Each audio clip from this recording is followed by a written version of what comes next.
Един ден един човек се разхожда и си вика: ей, колко съм болен! Имаше някакъв доктор тук. Доктор! Здравейте! Какво искаш, бе? Сачета, бе! Какво искаш? Какво искам? Болен съм! Добре, каква ти е болестта? Така, много пръцкам, не си чувствам очите и повръщам върху кора. Също и представям се, че са яйца. Добре. Мисля, че знам перфектното лекарство за вас. Тъй ли? Знаете перфектното... Снимам клип! Чакай, сега снимам октоподите как излизат от блатото. Там ли са октоподите? Да, снимам ги от таблета си. Лекарството прекрасно се вижда. Лекарството и го там, бе. Вътре. Това ли е? Да, това е.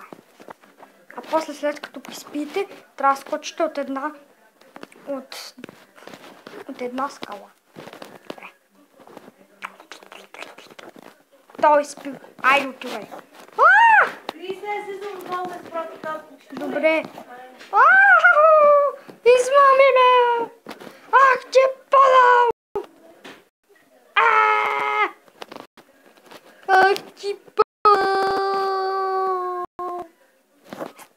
Супер!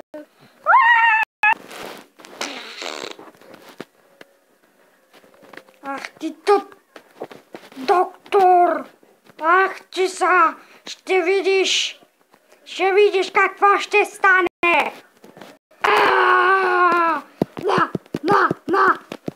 Махай се, бе! Какво бягаш, бе? Тъп доктор! Какво? Спри да бягаш! Само искам да те убия! Ти!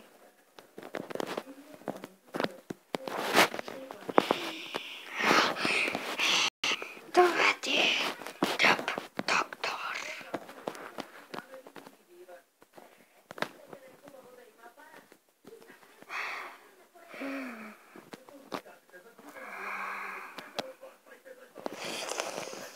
Фролите на доктора господин Айнщайн.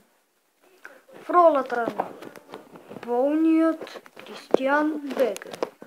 Край.